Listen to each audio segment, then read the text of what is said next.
Hello, everyone. Thanks for coming this afternoon or this evening, depending on where you're at.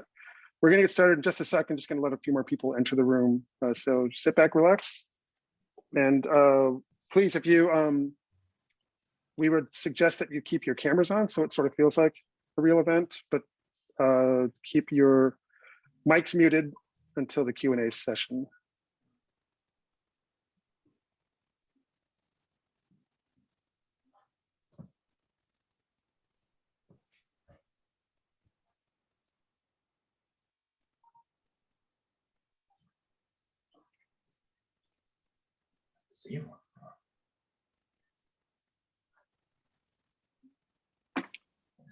All right, let's get started. Once again, thanks everybody for showing up today. This is Caoilinn in Conversation, which is brought to you by Exile and Bookbill. I'm Javier Mayers and co-own this wonderful store with Kristen Gilbert. Caoilinn in Conversation is our long-running, every other month kind of event series where Caoilinn brings in amazing authors from Ireland and the UK, and we couldn't be happier that she does this for us. It's been one of our best running series. And Caoilinn, who is the author of The Wild Laughter, which of course is one of our all-time favorites here, and wonderful other wonderful works of fiction. Thank you so much, Caoilinn, for curating this every other month or whenever we feel like we want to do this. Today, Caoilinn will be in conversation with Colin Barrett, author of The Young Skins, which is, I was just telling Colin, is one of my favorite short story collections of the last decade. We're so happy to have him here today. I was so excited when Caoilinn brought this one up. And she'll be in conversation with him about Homesickness, which is Colin's new story collection, which you should go out and buy, especially from us. There'll be a link in the chat where you can purchase both Colin's titles and Caoilinn's novel. Let's get started. Let's meet Colin. Colin Barrett was awarded in 2009 the Penguin Ireland Prize. Young Skins won the Frank O'Connor International Short Story Award, the Guardian First Book Award, and the Rooney Prize for Irish Literature. His works have been published in The New Yorker, A Public Space, Granta, and The Stinging Flag. In 2015, Colin was named a National Book Foundation 5 Under 35, which is a very big accomplishment. Like I said, we suggest you guys keep your cameras on, but mute yourselves until the Q&A session. At around the 45-minute mark, Caoilinn will be happy to take questions in the chat, or if you're feeling like you want to express your opinions and questions to Colin in real time, raise your hand and Caoilinn will call on you to ask that question. Thank you guys so much again for doing this. So we'll have signed book plates, I think, at some point. So go ahead and order when you see that link in the chat to your heart's content. But I want to welcome Caoilinn and Colin. Thank you guys so much. Have a great show. And I can't wait to hear your conversation. Thank you. Thank you, Javier. Thanks so much, Javier. Lovely to see some cameras and faces. That's always such a nice thing to do. Thanks, folks.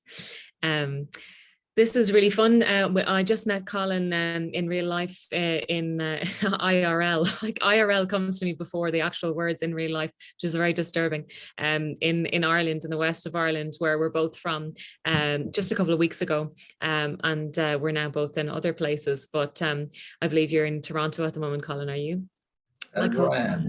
Yeah. So I'm not sure how many people here or who listen to this afterwards will be kind of familiar with Colin's work, but Young Skins was kind of something of a phenomenon and seemed to bring new readers to the short story, if only for the kind of praise that it was getting in the media and people kind of accidentally buying it thinking it was a novel. So apart from, all the awards that it amassed, it was celebrated for its linguistic, and it's very kind of specific and therefore universal portraits of working class people, a lot of rural people, in kind of where maybe work isn't centered in their life. So not necessarily people in work, people in their lives. Faulknerian, I'm pretty sure, was used in a few reviews of that first book. I'll be interested to talk about influences across the two books, because to my eye they seem to be quite different. But so carrying on from Youngskins, Homesickness, it's such a power move to publish 2 short story collections as your first book, and kudos for that. I know you're working on a novel, so it's lovely to have another collection of stories now. And there's 8 stories in this, which and Youngskins had 7, so it's automatically better by virtue of there being more.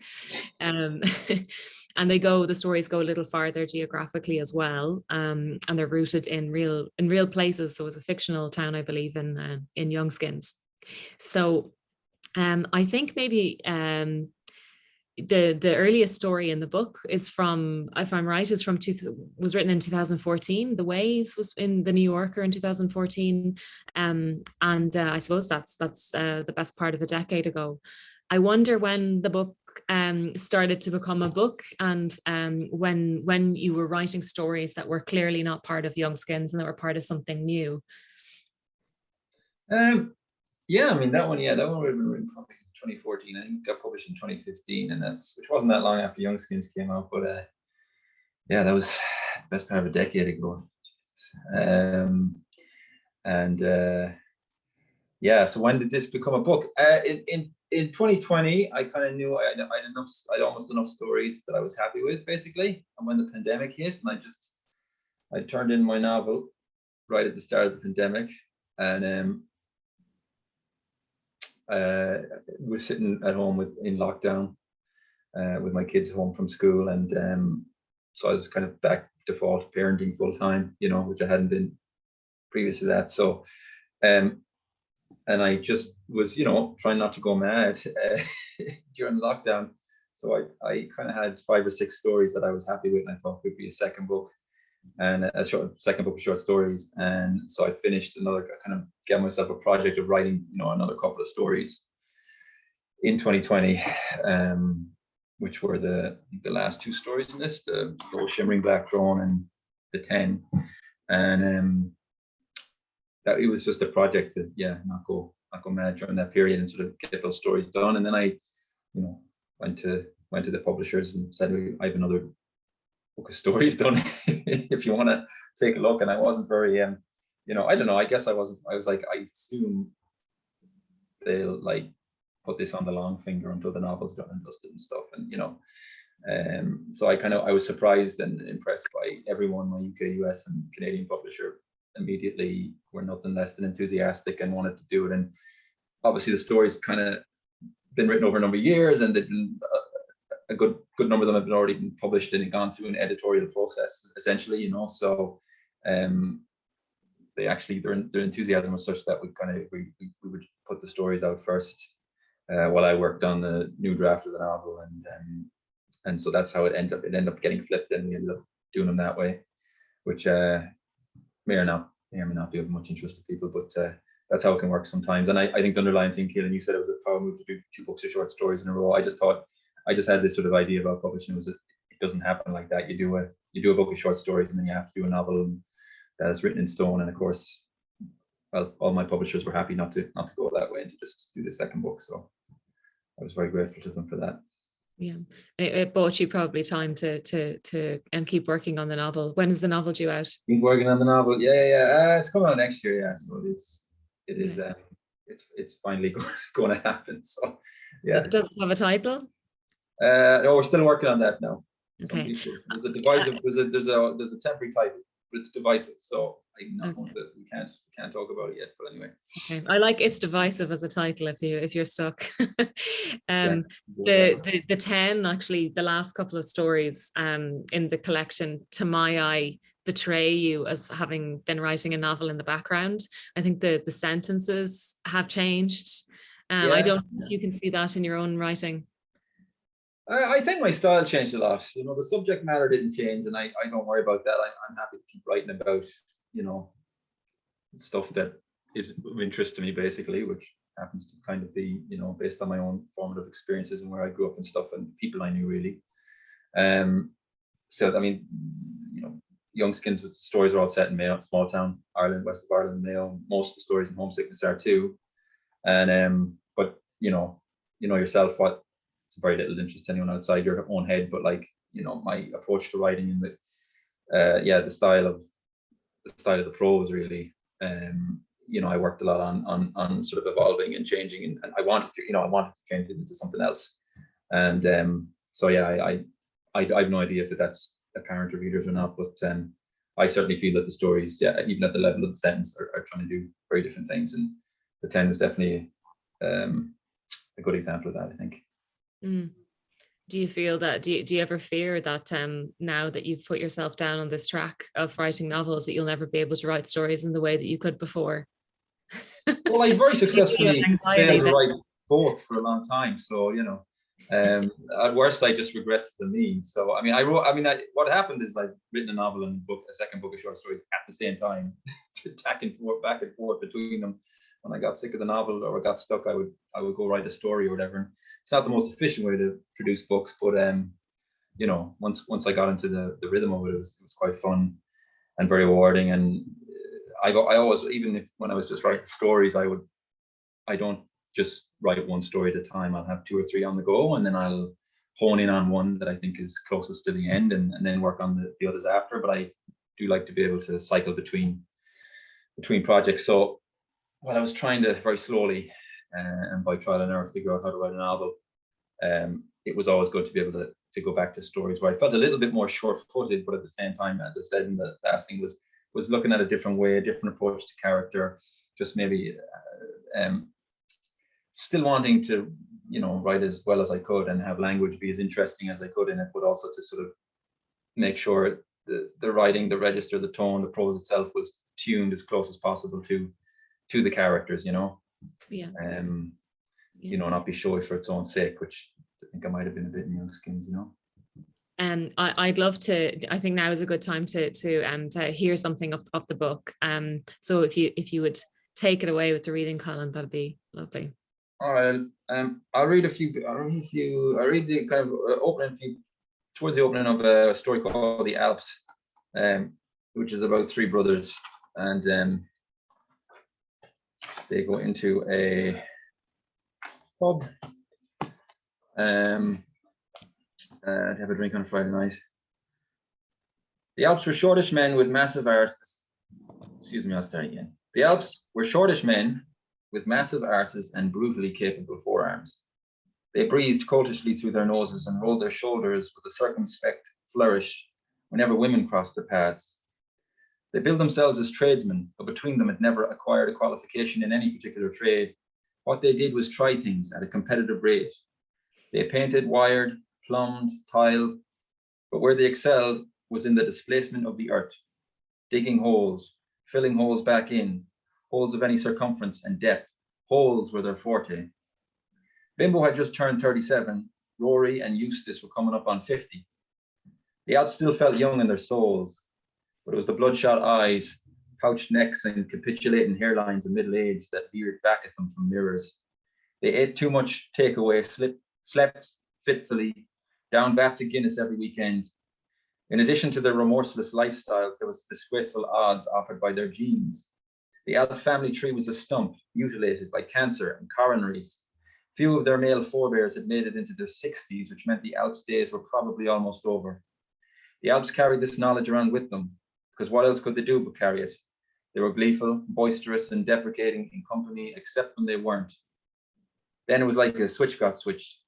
It was not true to say any of them had a temper, only that they possessed a reserve of a certain kind of energy, an energy that periodically required venting.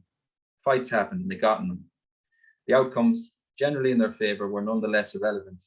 The Alps were built for punishment. They were not built to last. The brothers came through the clubhouse door to a mild effusion of hollers and hellos from the handful of patrons already ensconced. There was the teenage barman, Mikey Riley, with his pink cheeks and sawdust crew cut. It was softly grown, recently retired half forward for the county senior football team, dubbed softly for his loping running style and ability to ghost between the opposition lines. Softly now managed his father's haulage company out of Westport. He was a vivid dresser and was tonight arrayed in a baronial waistcoat, with fobbed pocket watch, cornflower neckerchief, and a champagne bomber jacket of distressed leather. On the arm of Softly was not his fiancée, the solicitor, Stella McAlinden, but one of Stella's younger sisters, Denise, a primary school teacher and finalist in the 2014 Mayo Rosa Tralee Heats. The pensioner, Paddy Ginty, was there with a tank of purified oxygen. Snugged into the tartan trolley bag, he was obliged to wheel around with him everywhere. And his scowling daughter, Moira, herself in her 50s, in the leather jacket and narrow black clerical trousers she favoured, the dark glasses she never took off on account of her chronic photophobia. Anyone clap eyes on that peacock outside, counting the goals? Bimbo asked. I did not, Softly said, but in any case, I'd wager that would very much be a pheasant you were looking at, Bimbo. Bimbo looked softly up and down. You look like Kanye, kid, Bimbo said. Kid, I am Kanye, Softly said. Rory used to slid onto a pair of stools in front of the taps. How's the farm, Mikey, Rory said. The farm remains legendary, Mikey said, already working on the Guinnesses. A round of cheese toasties as well, Rory said, running on fumes here. Onions and mustard, Mikey asked. Load them beasts up, Rory said. And 3 packages of tater while you're at it. Mikey turned to the shelves behind him, and the brothers regarded his neck, bright pink, savagely sunburnt. That's an awful scalded neck you have on you there, Mikey, Eustace said. I was up on the roof of the mother's house listening to an MMA podcast this afternoon, and didn't I only fall asleep, Mikey said. Gutted for you, Rory said. Bimbo remained on his feet. He paced around the lounge, rooted at the burgundy carpet with its pattern of custard-coloured spades like the spades on playing cards, his hands dangling at his sides, limp as strangled game. He was antsy now because of the presence of Denise McAlinden. He could not remove her from his peripheral vision, nor did he want to. Her skin was an improbably deep and even brown, and she was in jeans and heels, and she smelled absolutely unreal. She was one of them ones who was already beautiful, but troweled on the cosmetics anyway. And while there was a certain type of man who claimed he preferred natural-looking women, Bimbo did not see how you could mind either way. The Alps were not men comfortably acquainted with the carnal, but they could become as fissured and rent with yearning as anyone. Leave it there now. I heard you read that section at Court in Galway, this festival in Galway that Colin was reading at, and when there's that line about I can't remember how it's put, but how attractive a woman she is, but nonetheless she cakes herself in makeup and it doesn't improve her, and there was audible kind of gasps of recognition from some of the men surrounding, in the way that's put, and I think that kind of really close attention to the quirks of that kind of local. The proximity of people being in these environments, these kind of trapped environments where they can count one another's pores, Yeah. Including in such a literary festival in Galway, when everyone can tell you afterwards what your favorite drink is is one of the things that makes the story so vibrant, and I'm always amazed when people outside of Ireland are able to kind of relate to all of those ins and outs. It's kind of a bit exposing as to how we all think that we're so particular, and we're really not. But there's I suppose, to just let the time kind of get away with us, I want to think a bit about what this book is about, if you kind of think of it in those terms, or if you think of it as kind of stories that are put together. But assuming that you don't, assuming that you're thinking about it as a book that has its own has its own story. There's a line in a shooting in Rathredain, that was one of the stories that was in the New Yorker, so you can hear Colin read it if anyone wants to have a go at that. And the character says, "That's the thing about Mayo. I find it's very presentable from a distance. It's only close up it lets you down." And I wonder whether, that's a very charged thing to write as an emigrant writer. And place is always very charged in your writing. Whether it's around a pool table or inside the front of a car with the divider pulled down. I imagine, that the therapist would be damning about this loading of place in rural Irish writers like you and I. Right. Yeah, I don't know what the therapist would say. But that's I'm not living there. It's been years since I lived in Mayo, but it still is home to me. It's still what I think of as home. I don't like to answer that question about what the book's about. I mean, it's a collection of stories. I always just try and keep the stories, each one as I'm writing it, like I don't see beyond the borders of its composition. Every story is a singular thing. I assume if anyone reads a given story, it might well be the only thing they've read of me or the only thing they ever will read of me. So I want it to work on its own. That's always the criteria for putting a story in a collection. Is it basically, is it good enough? I mean, and then it's you know, if it happens to have if you can put them together and then they kind of seem to be having a conversation between each other, as it were, or there's some sort of resonances there that carry across them, I think that's all to the good. It's not primary in my mind. I wouldn't let it guide where I'm going with a given story. But you know, I do, as I say, I cycle back to the same kind of concerns anyway, in my writing. So I always, you know, I think the stories in this are very distinct to the ones in Young Skins, and you know, I come from a different phase in my writing, which is justification enough to have them in a different book. But yeah, I don't worry too much about that. And as for my treatment of Mayo, I mean, you know, I love the place. It's the only place I write about, you know, really. So it is the world to me. And you know, I try not to. You know, the worst sin you could commit, I think, is trying to be sentimental about it or trying to sell. You can't sell a Mayo man, a Mayo person, a facsimile of their own place. I think they respect seeing it in all its edges and in all its rough edges. And so the stories are informed by that. I mean, that's what's interesting to write about. You know, the frictions and tensions in these places as well as everything else. So. Yeah, I mean, I don't know if I could sum it up, but I suppose with these stories, it was my Mayo still feels like home. It still feels like my idea of home, but it's not my home anymore, and it never will be again. I don't think in that way, you know. So that sort of feeling informs these stories, I think. Mm-hmm. Yeah, there was something that that Anne Enright wrote in her absolutely glowing review of this in The Guardian that really struck me as being very interesting, something that this book is doing maybe in its portrayal of place. She said in some of the stories, the folkloric gives way to the contemporary right there on the page. Even old style bachelor being described as an incel. And a herd of slightly mythic cattle being overseen by the owner's drone. And people talk, you know, about the death of old Ireland. And I suppose, you know, I ended up having a lot of those types of conversations after The Well After came out. And but, you know, you never really have the death of a place. I think it's more like this, it's more like a cell thing where, you know, the cells get one by one replaced. And so actually it's continual overlap of, you know, of different kind of eras of technology and ideology, and the kind of whiplash of that, or the congruence of that is something that I found really drawn out in this collection, even more so than in Young Skins. Were you kind of aware of that, or is that just a happenstance because those were the anecdotes that were available? I think it's just a function of getting on, you know, getting older and thing. I think Young Skins felt very close to, very immediate, because I was just younger and closer in age to the kind of characters I was writing about. There wasn't much of a gap there, you know. And home was a very they may not all have loved where they were from, but it was a very definite place, a very concrete place for them, you know.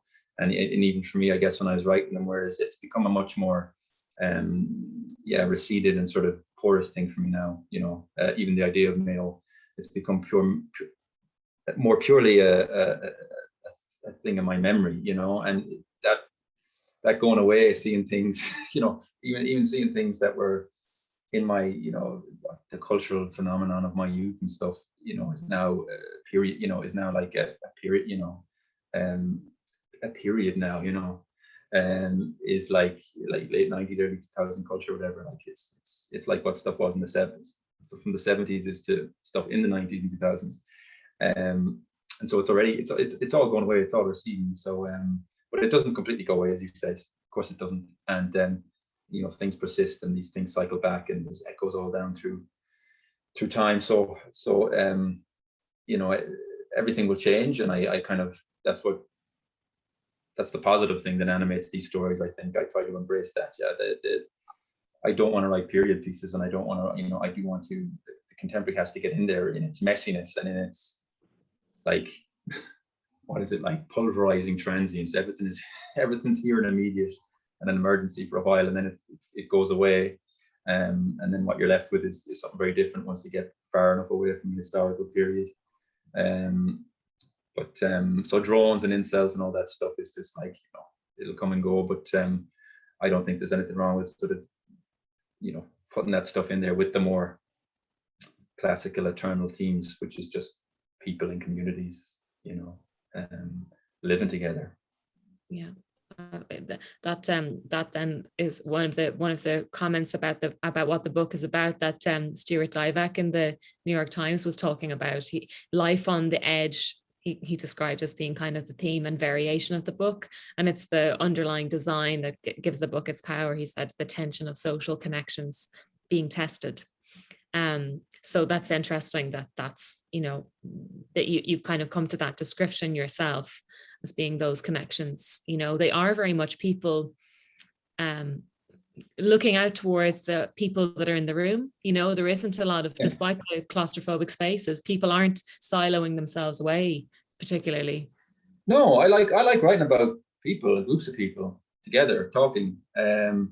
I don't think I think, of course, it's, small towns, there's this idea that it can be claustrophobic and you have a very circumscribed horizon when if you're living on the edge of wherever, but or you're from a given socioeconomic background. But I've always been interested. I've never seen them as just totally that, or just terminally that. There's always constellations available inside these limits, and one of them is other people in his communities, and people just have to learn to live with each other no matter what, and nothing else is stable or secure, and everything changes. So I've always been, I'm interested. I don't know, sometimes it seems to me an odd thing to like love writing short stories, but be so determined to fill them with characters and fill them with conversations and talk, and like trying to wade through that to get to the end of a story. But I mean, that's what interests me, and I'm less interested in articulating someone's interior sense, a character's interior sense, or an eye's interior sense, and I'm more interested in approaching, when I think of my writing, I think of myself as approaching my characters from the outside and going towards them, and as opposed to writing from inside them or whatever, don't know how articulate that is, but that's how I see it. So I'm interested in other people. I'm interested in the, you can't discount the outside. Writing is a great way. Novels and stuff are great ways to access, and stories are great ways to access the interior self, the eye. But I think you can't discount the rest of it. They're social forms as well as stories. Yeah, absolutely. Yeah. That's a lovely way of thinking about it. And they're not, these characters aren't kind of tied into routines and work and education. I kind of noticed that I tend to be writing characters that are in works. Like it's just interesting to see that other kind of generosity of time spent in a story. And maybe in terms of the characters, like, this is going to be an incoherent question, but the first part isn't a question. I was just kind of rereading the 10 earlier on, and there was this character so briefly described. I'll read it if people don't mind, and if you don't mind, Colin. It's about the kind of, I just wanted to highlight how every character, even the smallest character, are portrayed with such a sense of wholeness that you really believe that it is a character from a community and being presented by another person who has lived alongside that person. There's something so kind of generous, even if sometimes there's a bit of comedy and caricaturing. It's done in a way that feels true to the way that we do caricature the person who is always going around with, growing up going to Sunday Mass. It would be like whoever's going around with the collection thing, that person would be some figure that everyone would have an opinion about. Anyway, so this guy is called Budgie, and it says Budgie worked as a civil engineer, though it was hard to think of him existing in any capacity other than that of a football coach. Danny remembers Budgie on the touchline of all those underage games, at times an engine of unending physical agitation, down on his haunches and bouncing on the soles of his feet or pacing back and forth. At other times, standing stock still and staring at the action in a state of narcotic absorption, completely impassive, but even then, no more than the bounce of a ball away from his next eruption of scorn or bewilderment or furious joy. Budgie was charmless, obtuse, obstinate, and unworldly. He lived inside the permanent childhood of football. Danny could not help but like the man. You know, he lived inside the permanent childhood of football. A lot of writers would have got that line and deleted the rest, and I think it would have been so diminishing. There's just so much there, and that's, you know, we don't really spend too much time with him, but I think all of that is, well, anyway, I think my mini review is that's a total justification for writing these stories, for having these types of characters being given time to in a way that is very kind of anti-capitalist, because of course they could all belong to larger stories that. So that's not a question. I'll move on to a question. There are a lot of characters who are struggling mental health wise, which is also true of your last book. There's a high incidence of suicidal ideation. And there are stories about writers, and one of the suicidal characters takes to writing for something to do. And so some of the book seems fundamentally about writing. So actually, there's another tiny little part on page 175. Danny had always played as the 10, so this is the number 10 in football, the playmaker and attacking focus of the team. But they started moving him into other positions in order to, as they put it, expand his game. They tried him on the wing, but he wasn't quick enough. Up front, but he wasn't big enough. At the back, but he did not have the defensive discipline. That sounds to me like a writer trying to write something other than what they can write. Yeah, absolutely. Any other comments? Yeah, God, you know, that's back in therapy now again. No, I was just writing about a guy who doesn't fit into the football game anymore. But yeah, I mean, it's hardly. Yeah, there's lots of stuff in there about writing. There is, of course, yeah. Because it's the other big component in my life. I mean, there's where I'm from and where I grew up and all that, you know, repository of memory I have to draw my stories out of. But, you know, another big part of my life is just having, you know, being a writer. And it's what I pretty much always wanted to be, sadly. And, you know, it took a while to get there, but you know, I did. And I found, even just living in Dublin for many years before I came to Toronto, you know, I found a writing community, you know, and literally I didn't meet anyone who was a writer until I was in my late 20s, I think, you know, and then I started writing stories, got one or two published in a few literary magazines, and just organic, you know, plugged myself into that organic scene that was there, you know, in Ireland as a whole, but happened, obviously there's a very vibrant scene in Dublin at the time. And so writing is just a big part of my life too. So I guess it's inevitable that it finds its way into my stories. And that story, the 10, I mean, it's about football, and it's, you know, I like football, I play football, I like sports.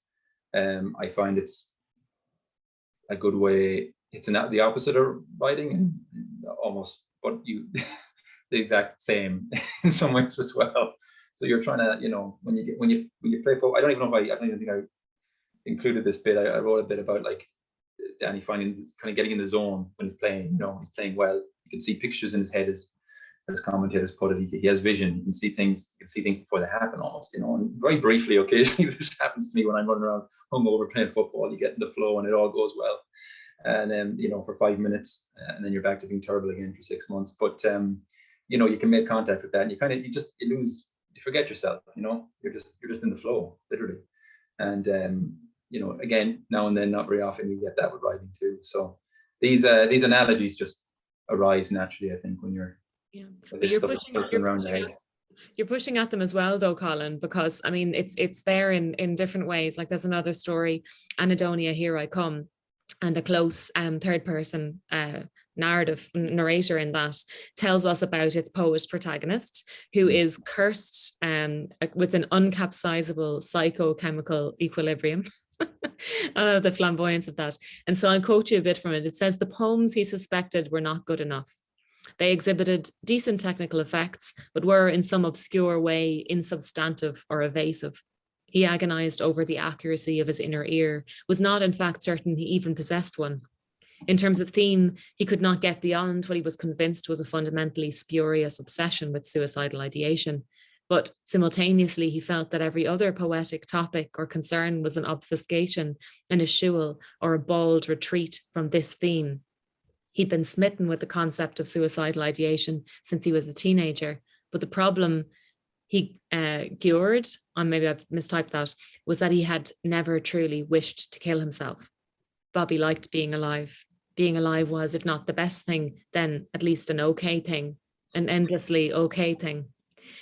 And the anadonia of the title of the story is also the title of his poetry collection, Terminally in Progress. And it's a state of unfeeling, as far as I remember. So the story and his collection is saying, here I come, unfeeling state, which, come on, has got echoes to Brian Friel's Philadelphia. Oh yeah, of course, yeah. And you know, that is, I mean, the connotations there, there's enough for the American readers present who maybe don't know the Irish playwright Brian Friel. He has a very, very famous play called Philadelphia, Here I Come. And I guess it must be set in the 50s. And it has a character called Gar Private and Gar Public. And it was an embodiment of the of Irish masculinity at the time, being absolutely unable to express itself, being unable to communicate adequately with other males. And about these rural repressed Irish bachelors dreaming of America, and the promise of escape, the promise of being able to leave in the context of economic, deprivation, but never actually managing to. That's, very much some of the characters in this book, talk about leaving, but you don't kind of suspect that they will. And so there's just such a cutting, emotional echo between Philadelphia, Here I Come, and, Anadonia, Here I Come. Because it's no longer, in place of having kind of maybe the American dream, which we, maybe to whatever naive, Irish bachelor in the 50s, maybe there was a moment in which there was some aspects of there was something element of it that could be said to be true. Upward mobility was possible. Now we kind of know that, in the neoliberals trajectory, means that all we have instead is unfeeling. In place of that, maybe hopefulness. It's kind of trying to work against that. The impulse, I wonder, is your story or the writer within it trying to work against that impulse toward emotional impact that the storyteller, maybe you feel yourself or know yourself to be beholden to having this emotional impact? Is it kind of a resistance? Impact? Yeah. I think make me very smart altogether with that, very erudite reading, Caoilinn. So Bobby was a fun character to write, and he's kind of, above all, he's an Egypt, but I love him, but he feels there's a kind of self he has to curate, and create, and it's almost completely against who he even just the way it's written, he clearly is someone who's completely alive and engaged vividly with every aspect of his life, with wanting to not be obscure and to try and find some sort of literary fame, and that's kind of what he's trying to move towards. But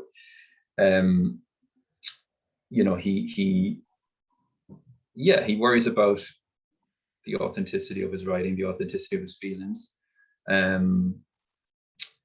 It's we call it fame. He's a poet. He's looking for poetic, for the version of fame you get in poetry or in writing and literature. It's a very modest version of it, relative to other versions, but nonetheless, it's it's that thing. It just thinks if I can get that, if I get the other side of that, everything will be different. like going off to Philadelphia, everything will change. Life will be different if I can only get this thing, and that's what we live inside. We just live inside that feeling, and if you get there, it just moves again, the coordinates, I think, of what you're looking for. So you have to just try and enjoy it inside yourself, and Bobby's just someone who's struggling with that, and he's just struggling to come to terms with that. But it's very hard to talk about these things. No, it is very hard. It was an impossible question, but I just think there's something that's really mature that's going on with this collection that you're not going to be able to articulate until it's way too late. And then a year down the line, you'll be like, you'll realize how to synthesize it. But there's something going on as well with the way the stories end that's connected to that. This kind of question that the book is asking about, the writer's obligation towards presenting something that seems like an improvement in some way, or a resolution. And I think that the endings have been, from the reviews I've read, a bit contentious. But on the whole, I think everyone is kind of coming around to going, oh, well, this is very intentional, the ways the story. So I won't ruin it for the readers who haven't read it yet. I won't say anything more about the endings. And I have loads of questions here on loads and loads, and I can already see I should be asking audience so I'll have a quick peek and see, is there anything there? Okay, great, there isn't. But now is the time, so that'll buy me, I'll be able to, now's the time to type in anything. I'd love to get an audience question or two. But let me close the chat now so I can see you again. I also, probably it's totally unfair to ask you about influences at all, but I wonder, like, obviously Kevin Barry was a big influence early on, and probably you were annoyed by people bringing this up, which but it's also kind of a kind of, it seems like a loving kind of homage as well in some stories in your first collection. This almost seems closer to me to someone like Yi Yun Lee. There's a different kind of set of, I think, it seems like your reading has changed quite a bit, just even in terms of what you were talking there about, that journey, the journey of the story, rather than necessarily where it arrives at. Yeah, I mean, I always I don't like talking about my, I can only, Kevin's work's very important to me. It's not in any way like, I don't get annoyed if people compare me, because I was, slavishly imitating him for quite a while.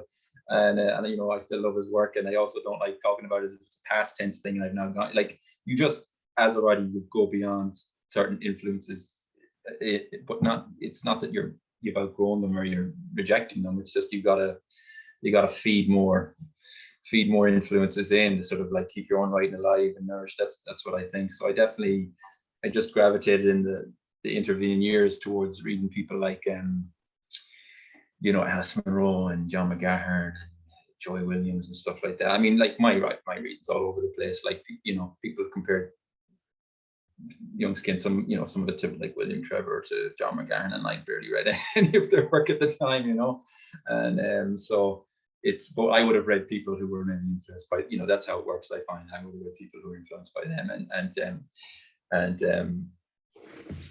I think what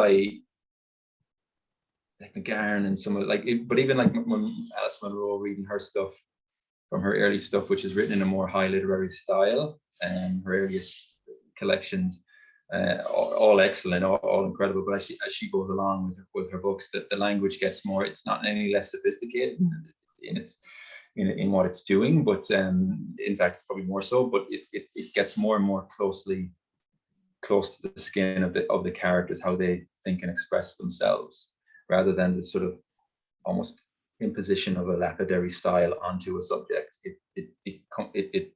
It just gets more close to how they are and how they speak, and the rhythms of how they think and articulate themselves.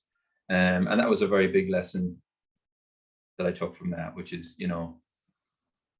style is good and style is important, but it's a flexible thing, and it can change in order to best accommodate the particular story you're telling at a given time. So and yeah, the likes of McGahern, and so just moving towards a kind of, I have no idea if it's apparent in any of these stories, but like certainly moving towards a more just direct style, and a more sort of just hewing close to the characters, staying absolutely with them. Because the linguistic flamboyance is still there. You know, you have an absolutely crazy vocabulary, and there are, I mean, I pride myself in my vocabulary, but there were plenty of words I had to look up. Aperturinance. I'm not going to ask if you still know what it means. What word? Aperturinance. Appurtenances. Oh. I don't know. I say, I just like stuff. If you've got appurtenances with you, it's just like you're okay. Carry around stuff in a bag. People carry around the appurtenances in bags. You know, equipment and stuff. Coprophagia. Yeah. Oh well. I don't know if there's any children here. That's a certain delight, certain thing you enjoy eating. Maybe we don't normally eat, but anyway. This would make a great quiz show, I think, in the UK. Oh my God, this is my nightmare. You know, I won't back words to me that I looked up 6 years ago and I've forgotten it. So. But I think that's there with some of those stories. And again, this is one of the nature of writing something over a few years. I think, you know, some of those early ones are a little different. The stories about writers tend to be a little bit more flamboyant that way still, I think. The Low Shimmering Black Drone and Hedonia, they tend to be like that. I don't know, it makes me antsy when I start writing about writing. And I don't think you should apologize for it. I think it's great. I mean, Emma Cline has a bit of that tendency as well. I don't know, but just there are lines, you know, all around the place where it's not necessarily flamboyant, but it's just so incredibly well observed. Like the table was honeycombed with empties. I don't know how long it takes you to arrive at a line like that, but that is just so good. I'm gonna there's an audience question here, so I'm gonna be, is magnanimous the right word, Colin? From Terry Doyle. When you start a new story, how do you approach it? Do you write linearly? Do you flashlight through? Yeah, how do you generally start? Just with an image or a bit of a scene, or you know, just a character always, yeah. And usually, just as I said earlier, kind of approaching them from the outside is very, very literal, like just an image of them, you know, sitting or doing something or attending to something in a particular way, and then just trying to work out what that means. That'll stick around in my head, and I know I'll have something, and then I just build out from there very slowly, very incrementally. I don't really plan ahead. You know, I might happen to have an idea in my mind of where it's going to go, but it's often I don't, and I just build things out almost scene by scene early on, and I do really enjoy that part. Again, it's kind of the most, you know, it's the longest period of writing, I think, is trying to get the opening right, or the opening sections right, and sort of allow the story to settle down and be what it's going to be about.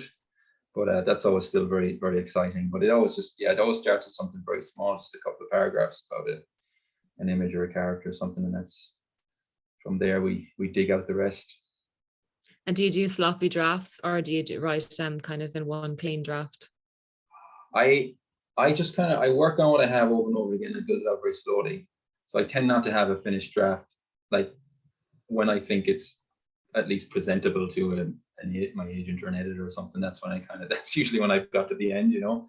But I mean, I'll have been working on that for a long, long time, usually once at least for a story, before it gets there. But I usually keep it as, you know, as one document that I move along and edit, chop and change nonstop. Yeah. Same. There's a question from Pelin Ajin. And she said, two questions. How did Colin come up with the book titles? Oh, it's a really good title, Homesickness. Especially, she says, especially Young Skins, which is my all-time favorite. And she came across the book during her first years in Ireland, in Galway. And she read several times. She's read that book several times and always found something new while she's been maturing herself on the west coast of Ireland. And the second question, the first is about titles, and the second one, any plans on expanding into different geographies? I set a certain expectation in Turkey by gifting your books to my friends. They love the Irish sense of humor. Thanks for those questions. Yeah, the book titles. Young Skins, my editor at the time, my original editor, Declan Mead, came up with on Stinging Fly Press. We first published the book, And Young Skins, I think I used the phrase maybe only twice in the manual, in like the stories in Young Skins, but it recurred a couple of times, and he fished it out, and you know, it just seemed to work from the moment he brought it up, and just seemed to capture some kind of energy or tone of, you know, hanging over the book. And then Homesickness, I did come up with that title, and I don't think it appears in the book, but again, it just seemed to embody in some way what the stories are about, or some sort of thing that resonates through them all. Yeah, so it's a very, I mean, you know yourself, it's very mysterious business type of books. But both were pretty early. They weren't titled till the collections were done. The stories were all done. But then once we stuck those titles pretty early, they stuck around. Yeah. I have two last questions. So I think we should have time for them both. The first one is actually not really a question, but it's to share with the audience, if anyone hasn't seen the movie that was that one of the stories from Young Skins was turned into in the UK, and well, in Europe it was called Calm with Horses. Did it have a different title in the US, Colin? I think it's called The Shadow of Violence in some territories, which was okay. And it's directed by Nick Rowland, and it's really, really good. I don't know how you feel about it, but I thought it was really wonderful. It was fantastic. Yeah, it was amazing. So I mean, the production team who picked it up and all that, like, you know, they spent 5 years to get it made, you know, which was a fair old chunk of their lives and time. And they always kept me kind of, you know, they had an actual script writer in doing the script and stuff, but they kept me in the loop all through the period of you know, getting the script ready, and then when they produced the film, and you know, always just kept me very included. So it was a very painless and pleasant process for me to watch it be built up from the outside, and everything from the direction itself to the cast and the soundtrack and everything, I think is you know, I'm like, I can't know, I'm not unbiased. I want it to be a good movie, but I think it objectively is. I think so. It objectively is. It objectively is. So we were very, very delighted with it, and it came out the weekend. They shut all the cinemas in Ireland and the UK, and it had only got like 3 days in the theatre, but it had been doing very well. And in terms of getting people coming out to see it, so it was a little bit heartbreaking. It had to, like the rest of the world, it was, you know, it got frozen in time for a while, but you can see it on Netflix and stuff, and it has I think it very much has,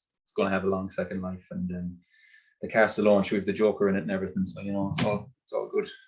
Yeah. Yeah, Nia Valgar was a revelation for me from that film. He's fantastic in it. Yeah. The last question now is connected, because it's about your dialogue, your capacity for dialogue, and it also makes me wonder if you know Marina Carr's work, because I can see you being well suited to writing a play, and I don't know whether you've ever written, and you can answer that question after. I want to just read a tiny section, or if you would like to read it, it's on page 196. It's probably more suitable if you read it. And it's just the section on page 196, 197 that starts, do you know how in gangster movies? And this is just, folks, a masterclass in dialogue. I just know my edition is slightly different. 1 second. So I will find it. It looks like this. I don't know. A 5. What chapter is that? Is that 5? Is it? Yeah. Oh yeah, there we go. Correct. Yes, it is on page 196. Do you see the do you know how in gangster movies, that part? I'm gonna go from there. Yeah, sure. All right. So these are two brothers driving out to a wind farm, and Danny's girlfriend is in the car ahead of them with her friend. These are the brothers, Danny and Ben. So Ben says, do you know how in gangster movies, Ben said, there's always a scene where one car has to follow another car out somewhere secluded, into the woods or the deserts or wherever, into the woods or the desert or wherever. Danny glanced over at his brother. Everything all right with you two, Ben asked. Me and Shauna. Yeah, why? No, just thought I was picking up a vibe in the pub there. Shauna's been off with Alice for the day. They've had a couple of drinks. They're on their own buzz, you know. I don't mind me, Ben sighed. It's not my place to say it. Well, thanks for not saying it, and Danny said. It's just so loaded. I mean, it's such a sibling thing, isn't it, to comment on something and then congratulate themselves for not, saying I probably shouldn't say this, and they've said Probably it then. shouldn't say this, So they but, congratulated themselves, said the thing they weren't going to acknowledge the fact they should never have said it. always a prelude to a great little period in your life, generally. When someone says, I probably shouldn't say this, but yeah. So, yeah, it's again, it's just, I mean, the influences are too numerous to count, but like just learning all that you can do with dialogue by not doing very much, by not being afraid to have characters just talk around a thing, and just how much that can bring forth the character. I mean, it's a slow lesson I learned, but it's one I did eventually learn, and so that's what I really like trying to do in dialogue, just these things that almost weigh and mean almost nothing on the surface, but are pregnant with emotion, pregnant with feeling. Yeah. And would you be tempted ever to try and write something that's dialogue driven like that? I'd give it a go. Of course, yeah. But I haven't had time to seriously think about it. I mean, my head is still just stuck in story and novel mode. I think trying to forward something like the Alps even, it has a very, I think, a kind of theatrical element to it. It's just lots and lots of dialogue, but and that's what powers the narrative more than anything else. But it has a Martin McDonagh feel about it, all right. There's a bit of that going on, yeah, and but yeah, I mean, I haven't practically had it, had the time to sit down and think, would something work as a player, as anything else other than stories or novels. But that's where I'm at the moment, yeah. Brilliant. So there's one last question here, and then I'm going to invite Javier to come back on. And for housekeeping, Molia Dumbledon. I'm fascinated by what you said about not underestimating the exterior and writing characters from the exterior rather than always plumbing their interior life. Is there anything else you can tell us about that in the final 2 minutes? I don't know. I guess it's just, yeah, I mean, it's just a kind of an idea I have, and it kind of lingers. It's there in my head when I'm writing. And I mean, it is how you encounter. I mean, it's how you experience most of the world.